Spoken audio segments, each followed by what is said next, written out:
അനൂസ് ബ്ലോഗിൻ്റെ മറ്റൊരു വീഡിയോയിലേക്ക് എല്ലാവർക്കും സ്വാഗതം. കട്ട തൈര് വീട്ടിൽ എങ്ങനെ ഉണ്ടാക്കാം? സാധാരണ വീട്ടിൽ ഉണ്ടാക്കുമ്പോൾ എല്ലാവർക്കും ഉള്ള പ്രശ്നമാണ് തൈര് നല്ല കട്ടയായി കിട്ടുന്നില്ല. ചിലപ്പോൾ കുറച്ച് കട്ടയാവും, കുറച്ച് വെള്ളം പോലെയാവും. കടയിൽ നിന്നും വാങ്ങുന്നതിനേക്കാളും നല്ല തൈര് വീട്ടിൽ തയ്യാറാക്കാം. ഞങ്ങൾ വീട്ടിൽ സ്ഥിരമായി ഉണ്ടാക്കുന്ന രീതിയിലാണ് പറയുന്നത്.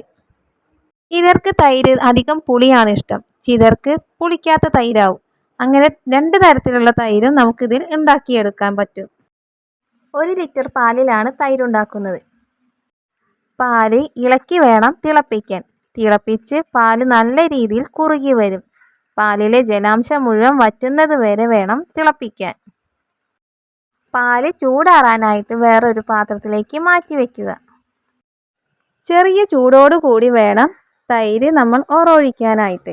പാല് കയ്യിലൊഴിച്ചു കഴിഞ്ഞാൽ പൊള്ളാത്ത വിധത്തിലുള്ള ചൂടിലായിരിക്കണം നമ്മൾ തൈര് ഒഴിക്കേണ്ടത്. പാലിലേക്ക് 1.25 സ്പൂൺ തൈരാണ് ഞാനിവിടെ ഒഴിക്കുന്നത്. നമ്മൾ രാത്രിയാണ് ഒഴിക്കുന്നത് എങ്കിൽ പിറ്റേ ദിവസം രാവിലെയാണ് എടുക്കാൻ പറ്റുന്നത്. അപ്പോൾ തന്നെ തൈര് നല്ല രീതിയിൽ തന്നെ കട്ടിയായി വന്നിട്ടുണ്ടാവും. പുളി കൂടുതലുള്ള തൈരാണ് വേണ്ടത് എങ്കിൽ കുറേ സമയം പുറത്ത് വെച്ചാൽ മതി. കുറച്ച് പുളിയാണ് വേണ്ടത് എങ്കിൽ തൈരായ ഉടനെ തന്നെ ഫ്രിഡ്ജിലേക്ക് വെക്കാം. ഇതുപോലെ എല്ലാവരും ഒന്ന് തൈര് തയ്യാറാക്കി നോക്കണേ. വീഡിയോ ഇഷ്ടപ്പെടുകയാണെങ്കിൽ ലൈക്ക് അടിക്കാനും സബ്സ്ക്രൈബ് ചെയ്യാനും ഷെയർ ചെയ്യാനും മറക്കരുതേ. ഇതുപോലെ ചെയ്തു നോക്കി ഫീഡ്ബാക്കുകൾ അറിയിക്കാൻ മറക്കരുതേ. വീഡിയോ എല്ലാവരും ഹൈപ്പ് ചെയ്തു കണ്ട് സപ്പോർട്ട് ചെയ്യണേ.